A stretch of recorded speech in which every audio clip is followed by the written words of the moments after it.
Hello दोस्तों, स्वागत है आप सभी का हमारे चैनल पर। तो हम लोग कर रहे हैं उत्तर प्रदेश पुलिस के लिए, जो कि इसमें ये घटना चक्र है।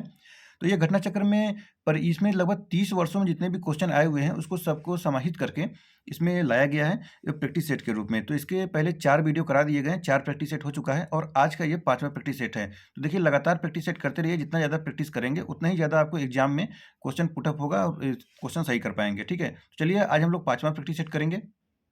तो जैसा कि आप लोग यहाँ पर देख सकते हैं, प्रैक्टिस सेट नंबर 5। ठीक है, तो यहाँ पर पहला क्वेश्चन है, दिए गए वाक्य में रेखांकित खंड को प्रतिस्थापित करने के लिए सबसे उपयुक्त विकल्प का चयन करें। यदि इसे प्रतिस्थापित करने की आवश्यकता नहीं है तो विकल्प किसी बदलाव की आवश्यकता नहीं है का चयन करें। यहाँ पर है, महादेव जी की हिंदी का सुविख्यात कवित्री थी। पहला है, हिंदी का सुविख्यात कवित्री था, हिंदी की सुविख्यात कवित्री थी, या हिंदी का सुविख्यात कवि था, या किसी बदलाव की आवश्यकता नहीं है। तो इसमें हो जाएगा आपका ऑप्शन नंबर बी, हिंदी की सुविख्यात कवित्री थी। देखिए, सुविख्यात यहाँ पर छोटी की मात्रा रहेगा, इसलिए ये वाला ऑप्शन सही होगा। फिर है क्वेश्चन नंबर 2, विभूति का पर्यायवाची बताना है। इसमें पर्यायवाची विभूति क्या होगा? तो शक्ति, संपदा, सौंदर्य या विरासत। तो यहाँ पे ऑप्शन बी हो जाएगा संपदा। ठीक है, क्वेश्चन नंबर 3 है, दिए गए वाक्य का वह भाग ज्ञात करें जिसमें कोई त्रुटि है। यदि कोई त्रुटि नहीं है तो कोई त्रुटि नहीं है का चयन करें। जैसे ये ऑप्शन 4 को कोई त्रुटि नहीं है, तो यहाँ पर है कि उसे परिश्रम करनी चाहिए, पहला हो गया, और उस इस तरह अपनी कमी, ये दूसरा हो गया, पूरी करनी चाहिए, तीसरा हो गया, कोई त्रुटि नहीं है, चौथा हो गया। तो इस वाक्य में बताना है कि कौन सा वाक्य इसमें त्रुटि है। आप सही उत्तर का चयन कीजिए। तो इसमें देखिए, ये हो जाएगा, इसमें पहले में है उसे परिश्रम करनी चाहिए, ये वाक्य ऑप्शन नंबर डी में है, तो 1 हो जाएगा। ठीक है, इसमें त्रुटि है। चलिए क्वेश्चन नंबर 4 देखते हैं, सूर्य जिस पर्वत के पीछे निकलता है, वाक्यांश के लिए एक शब्द क्या होगा? सूर्य जिस पर्वत के पीछे, उसको बोलते हैं उदयाचल। उदयाचल, यह ऑप्शन सी हो जाए, उदयाचल।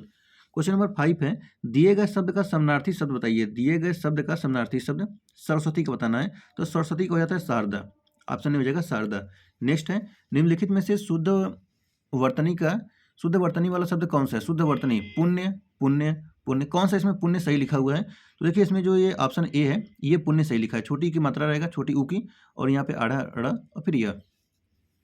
ऐसी कौन सी 2 मात्राएं हैं जिनका प्रयोग तो किया जाता है किंतु उनका समावेश स्वर में नहीं आता है? तो देखिए, ये अंग और अह जो है ये नहीं आता है, ऑप्शन बी हो जाएगा। नेक्स्ट है क्वेश्चन नंबर 8, उल्लंघन का सही संधि विच्छेद क्या होगा? उल्लंघन का उत प्लस लंघन, उत प्लस लंघन। देखिए, उत फिर हलंत बिंदु रहेगा, प्लस लंघन हो जाएगा। ठीक है, ऑप्शन बी हो जाएगा।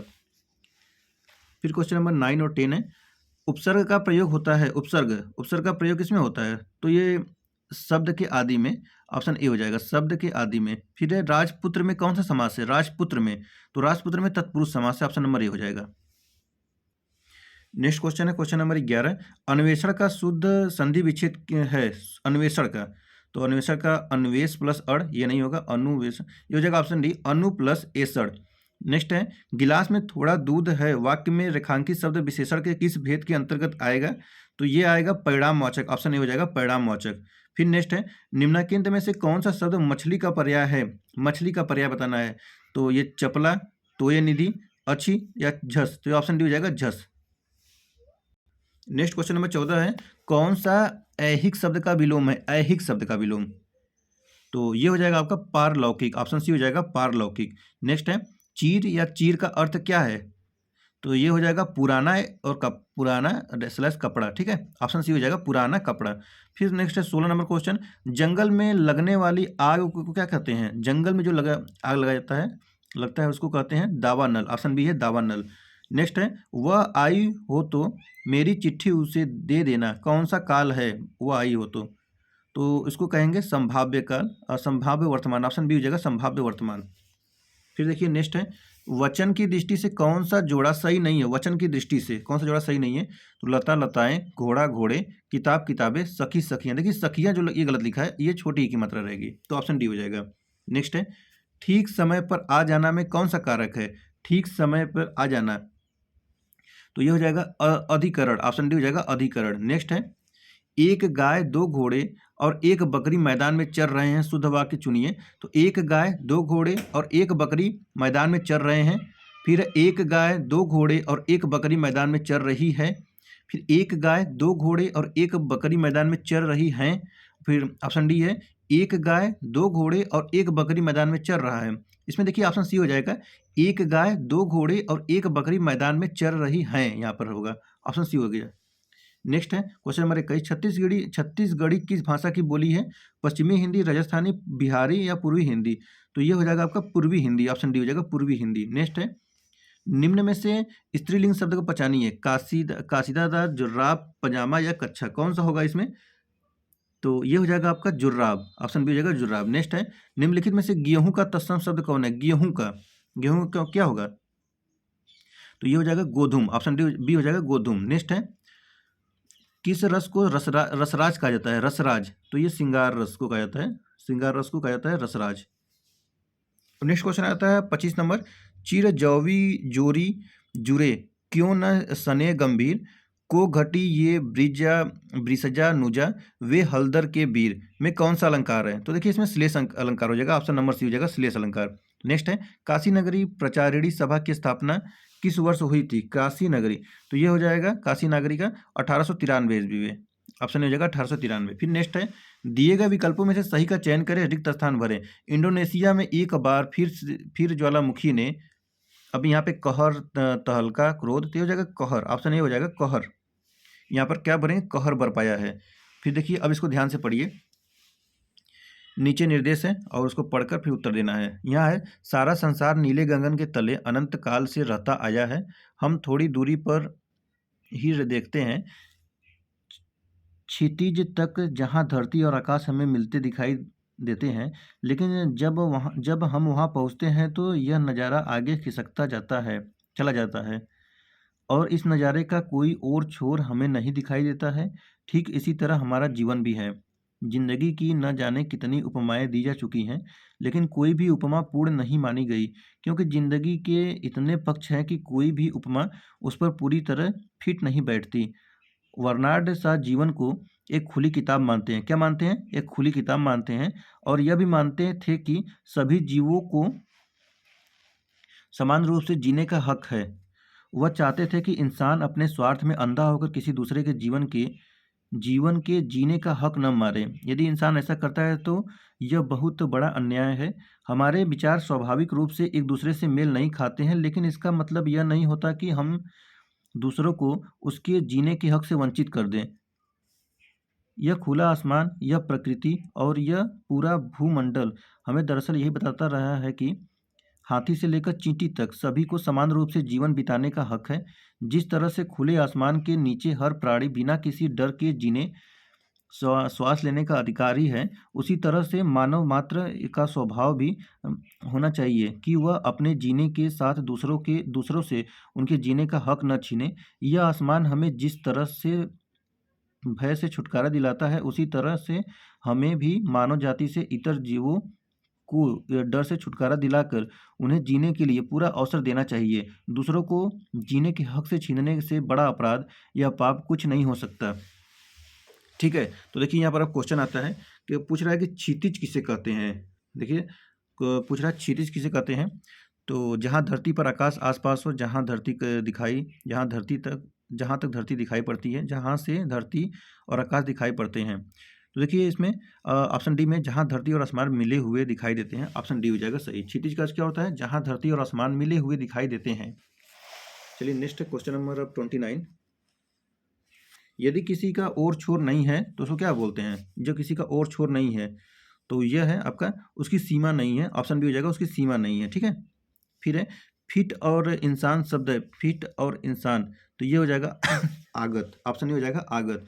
फिर है बर्नार्ड शॉ ने जीवन की उपमा किसे दी है? तो खुली पुस्तक से दी थी, ऑप्शन ए हो जाएगा खुली पुस्तक से। फिर है हम बहुत बड़ा अन्याय कर रहे होते हैं यदि किसी को लूट लेते हैं, किसी को टिकने नहीं देते, किसी को जीने का अधिकार। तो देखिए सबसे लास्ट में लिखा था ना, किसी को जीने का अधिकार नहीं देते, ऑप्शन सी हो जाएगा। फिर है दिए गए वाक्यांश में रेखांकित अंश को प्रतिस्थापित करने के लिए सबसे उपयुक्त विकल्प चयन करें। मैं आपके सुखी जीवन की आकांक्षा करता हूँ। आकांक्षा का क्या होगा? यहाँ पे कामना हो जाएगा। क्या हो जाएगा? कामना, ऑप्शन सी में। शुद्ध वर्तनी बताएं, लालसा, शोणित, सौनित, मत्स्य। तो देखिए यहाँ पर इसमें शुद्ध वर्तनी में ऑप्शन बी हो जाएगा लालसा। ठीक है, नहीं सॉरी शोणित, ऑप्शन सी हो जाएगा, बी हो जाएगा शोणित। फिर है गीदड़ भक्ति मुहावरे का अर्थ, गीदड़ भक्ति में झूठी धमकी होता है, ऑप्शन सी हो जाएगा झूठी धमकी। फिर है सम्मुख का विलोम क्या होगा, सम्मुख का विलोम विमुख होता है। फिर दिए गए वाक्य में किस भाग में त्रुटि है, मुझे पैसे की आवश्यकता नहीं है, आवश्यकता लिखा है, तो देखिए यहाँ पर ये आवश्यकता नहीं होता, ये आवश्यकता होता है, तो यहाँ पे ऑप्शन डी हो जाएगा। तो देखिए इस प्रकार ये हिंदी क्वेश्चन खत्म है, 37 क्वेश्चन। अब आता है सामान्य ज्ञान क्वेश्चन, ठीक है। तो सामान्य ज्ञान के अब 38 नंबर से क्वेश्चन शुरू होगा। तो नवंबर 2023 में चर्चा में रही शीतल महाजन किस क्षेत्र से संबंधित है, शीतल महाजन, तो यह है स्काई डाइवर से। क्वेश्चन नंबर 39 है, लखनऊ जिले की सीमा निम्नलिखित में से किस जिले के सीमा को स्पर्श नहीं करती, बलिया, उन्नाव, हरदोई, बाराबंकी। बलिया तो एकदम पूर्व में है, तो बलिया हो जाएगा आंसर। फिर मध्य प्रदेश की राज्य की सीमा स्पर्श नहीं करती है, राजस्थान, गुजरात, झारखंड, महाराष्ट्र, ये झारखंड नहीं होगा। और सितंबर 2023 में संपन्न फुटबॉल प्रतियोगिता डूरंड कप के 132वें संस्करण का खिताब किसने जीता बताइए, East Bengal, Mohammedan sporting, Mohun Bagan super जो है ना, या नॉर्थ ईस्ट यूनाइटेड। तो इसका आंसर हो जाएगा option C, Mohan Bagan super giant. Option C हो जाएगा Mohan Bagan super giant. Question number 42 देखिए, निम्न में से कौन सा एक खनिज उत्तर प्रदेश में नहीं पाया जाता है, कौन सा नहीं पाया जाता है, अभ्रक, प्लेसर, गोल्ड, ग्रेफाइट, इनमें से कोई नहीं। तो ये हो जाएगा आपका अभ्रक, ऑप्शन नहीं हो जाएगा अभ्रक। फिर है उत्तर प्रदेश में कौन सा जिला परिषदीय विद्यालयों में स्मार्ट कक्षाओं के संचालन में प्रदेश का पहला जिला बन गया है, पहला जिला कौन सा बना है, तो ये बरेली है, ऑप्शन भी हो जाएगा बरेली। फिर नेक्स्ट है क्वेश्चन नंबर 44 देखिए, उत्तर प्रदेश में नॉलेज पार्क की स्थापना की जा रही है, नॉलेज पार्क की स्थापना कहाँ पर हो रहा है, नॉलेज पार्क की स्थापना हो रहा है आपका ग्रेटर नोएडा में। फिर मौर्य वंश का अंतिम शासक, तो ये बृहद्रथ था। फिर क्वेश्चन नंबर 46, सितंबर 2023 में किसे 53वां Dada Saheb Phalke lifetime achievement award 2021 से प्रदान किया गया है, किसे किया गया है, तो ये हो जाएंगे आपके वहीदा रहमान, ऑप्शन ए हो जाएगा वहीदा रहमान। क्वेश्चन नंबर अब देखिए, क्वेश्चन नंबर है 47, 1 वाट घंटा किसके बराबर होता है, तो 3600 जूल, ऑप्शन डी हो जाएगा 3600 जूल। फिर देखिए निम्नलिखित में से कौन सा युग में से सुमेलित नहीं है, वाराणसी, बाबतपुर, लखनऊ अमौसी, और कानपुर फुर्सतगंज, आगरा खेरिया। तो देखिए इसमें आपका फुर्सतगंज तो अमेठी में, फुर्सतगंज अमेठी हो जाएगा, ऑप्शन सी गलत है, अमेठी होता है ये एयरपोर्ट। क्वेश्चन नंबर 49 है, राष्ट्रीय प्रौद्योगिकी दिवस कब मनाया जाता है, राष्ट्रीय प्रौद्योगिकी दिवस टेक्नोलॉजी, तो ये हो जाएगा आपका 11 मई को। फिर है मोटर वाहन की बैटरी में कौन सा अम्ल प्रयोग होता है बैटरी में, तो ये H2SO4 होता है। पंचायती राज्य विषय निम्नलिखित में से किस सूची की है, तो ये राज्य सूची की, ऑप्शन बी हो जाएगा।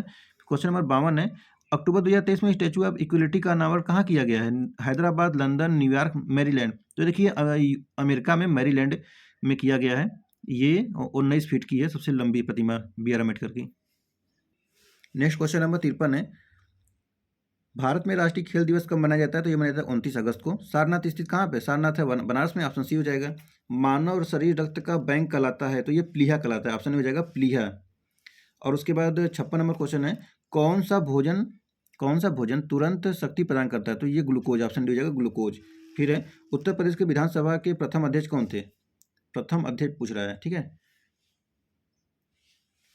तो ये हो जाएंगे पुरुषोत्तम, नहीं दिख रहा क्या, पुरुषोत्तम दास टंडन, ठीक है, ऑप्शन डी हो जाएगा पुरुषोत्तम दास टंडन। मोढेरा का सूर्य मंदिर किस राज्य में स्थित है, मोढेरा ये गुजरात में, ऑप्शन बी हो जाएगा। नेक्स्ट है, निम्न में से सबसे प्राचीन वाद्य ग्रंथ पूछ रहा है, तो ये हो जाएगा बीड़ा, ऑप्शन बी वीड़ा। नेक्स्ट है, भारत के समस्त राज्यों में क्षेत्रफल के अनुसार किस राज्य सबसे, मतलब पूछ रहा है उत्तर प्रदेश के बाद पहले कौन सा आता है ना, उत्तर प्रदेश के स्थान के राज्य के बाद, तो ये महाराष्ट्र हो जाएगा, ऑप्शन बी। क्वेश्चन नंबर 61 है, अंतर्राष्ट्रीय न्यायालय कहाँ है, तो ये हेग नीदरलैंड में है, ऑप्शन डी हो जाएगा। फिर है क्वेश्चन नंबर 62, राष्ट्रपति द्वारा राष्ट्रीय आपात स्थिति की घोषणा किए जाने के बाद किस अवधि तक उसका अनुमोदन संसद के दोनों सदन द्वारा ही होता है, तो ये 1 माह के भीतर, ऑप्शन ए हो जाएगा। फिर है उत्तर प्रदेश पूर्वांचल एक्सप्रेसवे की लंबाई तो 341 किलोमीटर हो जाएगा, ऑप्शन सी। क्वेश्चन नंबर 64 है, भारतीय संविधान के किस अनुच्छेद में यह उल्लेख किया गया है कि लोकसभा में एक अध्यक्ष और उपाध्यक्ष की आवश्यक रूप से होना चाहिए, तो यह अनुच्छेद 93, ऑप्शन नंबर डी हो जाएगा, अनुच्छेद 93। क्वेश्चन नंबर 65 है, उत्तर प्रदेश के किस जिले में देश के प्रथम पुलिस संग्रहालय की स्थापना की गई, तो गाजियाबाद में किया गया, ऑप्शन सी हो जाएगा गाजियाबाद। संगीत शिक्षा प्रदान करने हेतु उत्तर प्रदेश में स्थापित प्रथम संगीत विश्वविद्यालय कौन है? तो यह है भारत हिंदुस्तानी संगीत महाविद्यालय लखनऊ, ऑप्शन सी हो जाएगा। वर्गीज कुरियन किससे संबंध है? वर्गीज कुरियन तो ये श्वेत क्रांति से है। फिर नेक्स्ट है, किस रोग से रक्षा करने के लिए शिशुओं को DPT का टीका लगाया जाता है? तो यह है रोहिणी कुकुर खांसी तथा टिटनेस से, ऑप्शन डी हो जाएगा। देखिए यहाँ पे मिलान करने वाला क्वेश्चन है, बांध और नदियां मिलाना है यहाँ पे। देखिए हीराकुंड बांध होता है महानदी पर है। पोंग डैम कहाँ पर है? तो ये ब्यास पर है। टिहरी डैम हो जाएगा भागीरथी पर, और थीन डैम हो जाएगा रावी। तो यानी 4 3 2 1 4 3 2 1 इसमें है, ऑप्शन सी में है। फिर नेक्स्ट क्वेश्चन 70 नंबर, इसमें है निम्नलिखित में से मिलान करना है। दार्जिलिंग पश्चिम बंगाल, माउंट आबू राजस्थान को, और ये कोडाईकनाल ये तमिलनाडु, शिमला उत्तर प्रदेश। तो ये शिमला तो हिमाचल प्रदेश में है, तो ऑप्शन डी गलत हो जाएगा। टीपू सुल्तान कहाँ का शासक था? मैसूर का, ऑप्शन सी में है मैसूर। क्वेश्चन नंबर 72 है, the lion Mohammad of India निम्नलिखित में से किसका एक समाचार पत्र था? किसका था? तो ये सैयद अहमद खां, ऑप्शन डी हो जाएगा, सैयद अहमद खां। ठीक है। नेक्स्ट है, भारत में पहली बार सन 1853 में रेल यात्रा मतलब शुरू हुआ था, ट्रेन कब कहाँ से हुआ था? बम्बई थाने से हुआ था, बम्बई थाने के बीच में, ऑप्शन नंबर बी हो जाएगा। क्वेश्चन नंबर 74 है, क्रीमी लेयर संबंधित है। क्रीमी लेयर किससे संबंधित है? दुग्ध से, बायोस्फीयर से, सामाजिक आर्थिक हालात से, या कुक्कुट पालन से? तो ये आरक्षण के लिए होता है ना क्रीमी लेयर, तो ऑप्शन सी लगा देंगे। इस सेशन का लास्ट क्वेश्चन देते हैं, क्वेश्चन नंबर 75, विश्व बाल श्रम निषेध दिवस मनाया जाता है, कब मनाया जाता है बताइए? ये हो जाएगा 12 जून को, ऑप्शन हो जाएगा 12 जून। देखिए हम लोग सिर्फ 75 क्वेश्चन ही करेंगे, 75 क्वेश्चन आपके मैथ रीजनिंग के हैं, ठीक है। तो अगर आपको लगता है कि आप अगर मैथ रीजनिंग सॉल्व कर लेंगे तो ठीक है, कर लीजिएगा, वरना अगर आपको ज़रूरत होगी तो मुझसे कहिएगा, मैं किसी फिर दूसरा वीडियो बनाकर ये सब सॉल्व करा दूंगा, ठीक है। मेरे पास सारा है, इसमें मैं करा दूंगा। चलिए हम लोग फिर मिलते हैं नेक्स्ट वीडियो में। और भी वीडियो बनाए गए हैं जो कि 1 से लेकर 4 सेट तक हैं, उसको सॉल्व करिए और उसको भी अपने दोस्तों में शेयर करिए, प्रैक्टिस करिए, और इसको भी आप लोग लगातार देखते रहिए। जितना ज़्यादा प्रैक्टिस करेंगे उतना ही ज़्यादा आपको परीक्षा में क्वेश्चन सही कर पाएंगे। चलिए हम लोग फिर मिलते हैं नेक्स्ट वीडियो में। आप सबका बहुत बहुत धन्यवाद। Thank you so much.